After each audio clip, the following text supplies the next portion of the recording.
আসসালামু আলাইকুম viewers, Asha's cooking শোতে আপনাদেরকে স্বাগতম জানাচ্ছি। আপনারা কেমন আছেন? আশা করছি আল্লাহর রহমতে আপনারা অনেক ভালো আছেন।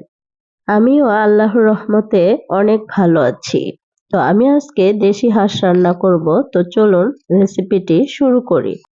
চুলায় একটি কড়াইতে তেল দিয়ে দিচ্ছি, হাফ কাপ পেঁয়াজ কুচি দিচ্ছি, তারপর তেজপাতা দিচ্ছি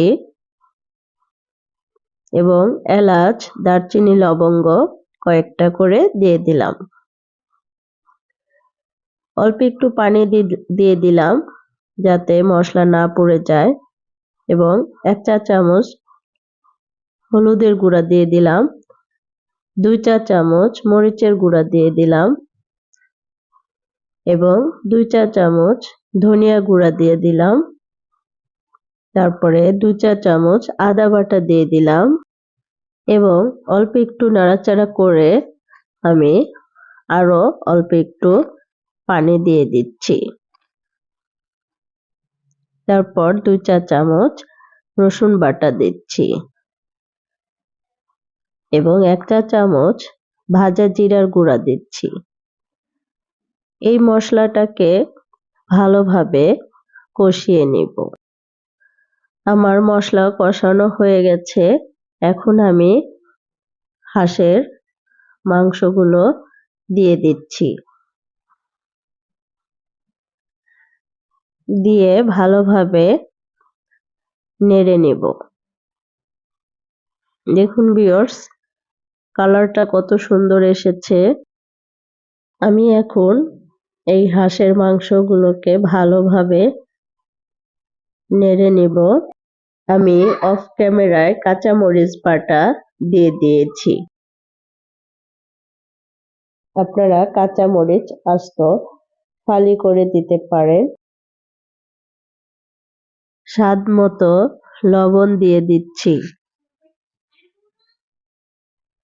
লবণ দেওয়ার পরে আমি কিছুক্ষণ ঢেকে রান্না করব। প্রায় 10 মিনিটের মতো রান্না করব। আমি আবারও একটু নেড়ে দিচ্ছি। নেড়ে দেওয়ার পরে ঢেকে দিয়ে দিব।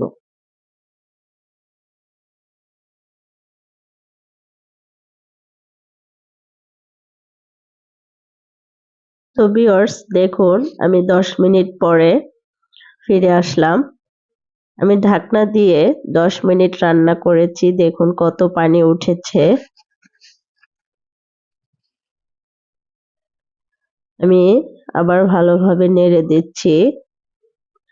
আমি কিন্তু এখনো পানি দেইনি। ওই মাংস থেকে পানি উঠেছে, সেটাই রয়েছে। সেই পানি দিয়েই আমি রান্না করছি। এর ভিতরে আমি 2টা আস্ত রসুন দিয়েছি।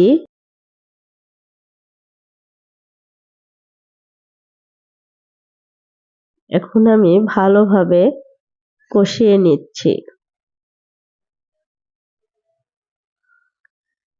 দেখুন অনেক তেল উঠেছে মাংস থেকে।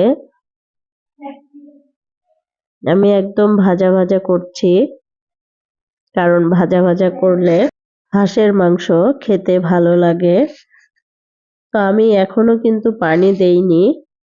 এখন আরেকটু ভাজবো, ভেজে আমি পানি দিয়ে দিব। তো আমার হাঁসের মাংসর দেখুন কি অবস্থা। একদম ঝোল শুকিয়ে গিয়েছে, শুধু তেল আছে, তেল উঠেছে। দেখুন ভিউয়ার্স, আমার হাঁসের মাংস এখন কষানো হয়ে গেছে। এখন আমি পরিমাণ মতো পানি দিয়ে দিব। আপনারা হাঁসের মাংস যত ভালোভাবে কষাবেন তত হাঁসের মাংস খেতে ভালো লাগবে। এখন আমি পরিমাণ মতো পানি দিয়ে দিচ্ছি। পানি দিয়ে এই হাঁসের মাংস আরো 30 মিনিট রান্না করব। আমি নামানোর আগ দিয়ে অল্প একটু জিরা গুঁড়া দিয়েছি।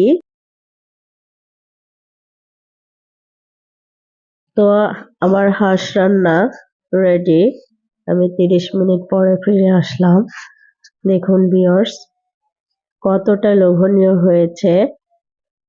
আপনারা বাসায় এভাবে রান্না করে খাবেন।